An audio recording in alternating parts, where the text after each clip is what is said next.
சந்திரமுகி படத்துல அந்த அரண்மனைக்குள்ள போற ஒரு சீன் இருக்கும்ல, அதை பத்தி பேசும்போது ரஜினி சார் அதை பத்தி பேசும்போது அவர் சொல்லியிருப்பாரு, இந்த சீன்ல வந்து வடிவேலு என்ன தூக்கி சாப்பிட்டுருவாரு, அதனால வந்து நான் ரொம்ப அதிகமா எஃபர்ட் போட்டு நடிச்சேன் அப்படின்னு. அது போல நீங்க நடிக்கும் போது ஏதாச்சும் ஒரு ஹீரோ நம்மளை விட நல்லா பண்ணிடுவாங்க அப்படின்ட்டு ரொம்ப அதிகமா எஃபர்ட் போட்டு நடிச்ச படம் இருந்தா அதை பத்தி ஒண்ணுமே இல்லை. எந்த படமா இருந்தாலும் சரி, எந்த ஹீரோவா இருந்தாலும் சரி, யாரு கூட நடிச்சாங்களே என்னுடைய வேலையை நான் கேட்டா செஞ்சுக்கிட்டு இருப்பேன். இதை நான் யார்கிட்ட கற்றுக்கிட்டேன்னா பெரும்பாலும் கவுண்டமணி சார்கிட்ட கற்றுக்கிட்டேன். அவர் யாராக இருந்தாலும் எந்த ஹீரோவாக இருந்தாலும் அவர் பாட்டுக்கு அப்படியே டாப் வாங்கியில் போயிட்டே இருப்பார், டாப் கியரை போட்டு. அதே மாதிரி நாயேஷா தான் பண்ணுவார்.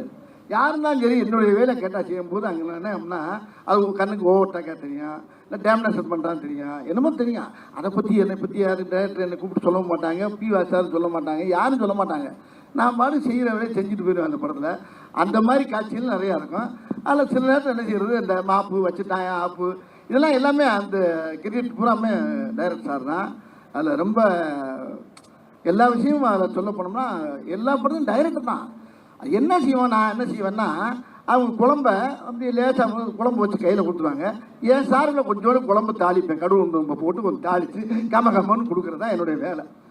கல்லுப்பு மட்டும் ஆனால் தப்பா சொன்னால் கரெக்டாக சொன்னாங்க. 100% உண்மைண்ணே. ஏன்னா எந்த ஷாட்டும் வந்து ஒவ்வொரு ஷாட்லையும் போராடுவார்.